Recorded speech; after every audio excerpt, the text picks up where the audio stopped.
मैनपुरी में आगामी 13 नवंबर को होने वाले करहल विधानसभा उपचुनाव में बीजेपी के प्रत्याशी अनुजेश प्रताप यादव ने अपने घर पर पूजा अर्चना कर हवन किया, जहां पर्यटन मंत्री ठाकुर जयवीर सिंह पूजा अर्चना में शामिल हुए।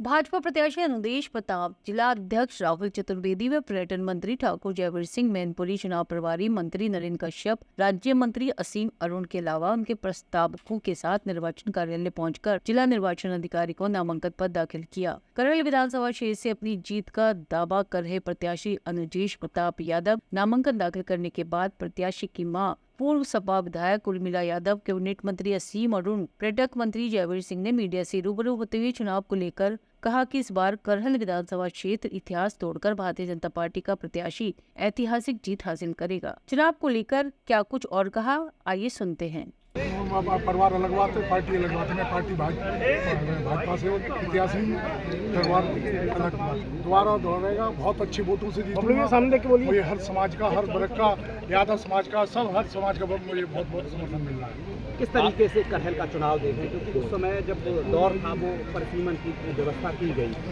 परिसीमन तो जानबूझ के बिगाड़ा गया था, मगर मैं दोबारा यहाँ से विधायक बना तो यहाँ घिरोर विधानसभा का फिर गठन हुआ। बच्चा तो मेरा ही है, तो उसी तरह से जनता के साथ चलेगा जैसे मैं चली। देखिए, पार्टी जब चुनाव लड़ाती है, जहाँ पार्टी में अपने विचार मिलते हैं, वहाँ भतीजा फूफा की बात नहीं आती है। वहाँ पार्टी देश के हित में, प्रदेश के हित में, जिले के हित में हमारे मंत्री जी वगैरह सभी इतना अच्छा कार्य कर रहे हैं, तो हम तो पार्टी देख रहे हैं। भतीजा फूफा क्या होता है? भतीजा फूफा तो आप लोग जानते हो कि हाँ भतीजा फूफा है, लेकिन पार्टी तो और जो जनता है वो नेताओं को देखती है और अपने जो बीच में आता है, चाहे माननीय मंत्री जी हैं और भी पूर्व मंत्री जी खड़े हैं, मंत्री जी, विधायक जी खड़े हैं, हमारे गुरु जी सभी है साथ में, इनके विचारों के हिसाब से चलता है सब। इसमें परिवार बात की बात नहीं है। आपने प्रयास किया? किसी का कोई प्रयास नहीं। भारतीय जनता पार्टी का अपना निर्णय है। काफी सोच विचार विमर्श के उपरांत प्रदेश की सारी टिकटें भारतीय जनता पार्टी ने सारे समीकरण बिठाते हुए जिताऊ प्रत्याशियों को उतारने का काम किया है। और मैं समझता हूं कि बेस्ट परफॉर्म हमारे प्रत्याशी सभी करेंगे और करहल विधानसभा क्षेत्र के जो प्रत्याशी घोषित हुए हैं, बेस्ट परफॉर्म करते हुए जनता का आशीर्वाद, जनता का स्नेह, जनता का प्यार दुलार मिलेगा और निश्चित रूप से हमारे प्रत्याशी के नेतृत्व में करहल में कमल खिलाने का काम हो सकेगा। देखो, ये भौगोलिक दृष्टि से आप बहुत बेहतर जानते हैं कि करहल विधानसभा बहुत पुराना करहल नहीं है। नए 2012 के बाद, नए परिसीमन के बाद करहल में घिरोर विधानसभा क्षेत्र का बड़ा हिस्सा है, जिससे 2 बार हमारे प्रत्याशी की मां एमएलए रही, 2 बार हमारे प्रत्याशी के ताऊ एमएलए रहे, 2 बार मैं एमएलए उस क्षेत्र से रहा। अंतिम जब तक ये परिसीमन हुआ तब तक मैं एमएलए था। अब परिस्थितियां बदली हुई हैं, जनता का सोच बदला है। भले ही अब लोकसभा चुनाव की आप बात करें, लोकसभा के चुनाव में जिस तरीके से 400 पार के नारे को लेकर के दिग्भ्रमित करने का काम इन्होंने किया था, इंडी गठबंधन के लोगों ने, कि ये 400 पार इसलिए मांग रहे हैं कि संविधान बदल जाएगा, 400 इसलिए मांग रहे हैं कि आरक्षण खत्म हो जाएगा। ये जनता को धोखा देकर उन्होंने समर्थन ले लिया था।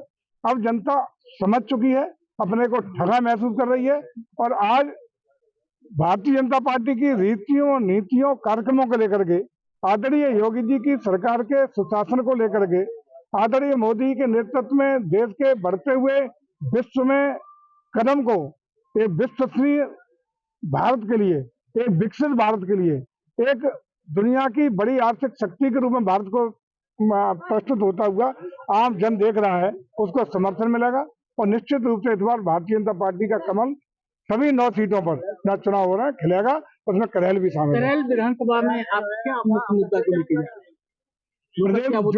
प्रदेश के मुद्दे हैं वो हमारे मुद्दे हैं, देश के मुद्दे हैं वो हमारे मुद्दे हैं। आदरणीय मोदी जी और योगी जी के नेतृत्व में जो मुद्दे हैं, सबका साथ, सबका विकास, सबको न्याय, सबको सुशासन के साथ हम आगे बढ़ेंगे और हमें लगता है कि हर वर्ग, धर्म, जाति के लोगों का समर्थन, सहयोग और आशीर्वाद हमारे प्रत्याशी को मिलेगा। भारतीय जनता पार्टी ने बहुत ही मजबूत प्रत्याशी उतारा है, जिनका जमीन से जुड़ाव है, सबको साथ लेकर के चलने का इतिहास है और सबका विकास करने का इतिहास है। भारतीय जनता पार्टी पूरे लगन के साथ सबको जोड़ के काम करने वाली पार्टी है और इस चुनाव में मैनपुरी में हम लोग निश्चित रूप से देखेंगे करहल में कि एक बहुत ही सुखद परिणाम होगा। न सिर्फ हमारा वोट बेस बहुत बढ़ेगा, बल्कि बड़ी मार्जिन से हम लोग जीतेंगे। गढ़ बना रहेगा ये या ध्वस्त हो गलती जाएगा? लोकतंत्र में जिसने की उसको जनता ने सबक सिखाया। लोकतंत्र में कोई गढ़ नहीं है। हर चुनाव में भारतीय जनता पार्टी के कार्यकर्ता हम लोग जाते हैं, हर घर में वोट मांगते हैं। विधानसभा क्षेत्र के लोग जहां वोट मिला वहां भी, जहां नहीं मिला वहां भी हम वोट गढ़ मांगते हम हैं। लोगों का कोई गढ़ हमारे नहीं, क्षेत्र का रहा है। हम पूरी विनम्रता के साथ में हर चुनाव में वोट मांगने जाते हैं और अर्जित करते क्या प्रयोग सफल होगा? हैं।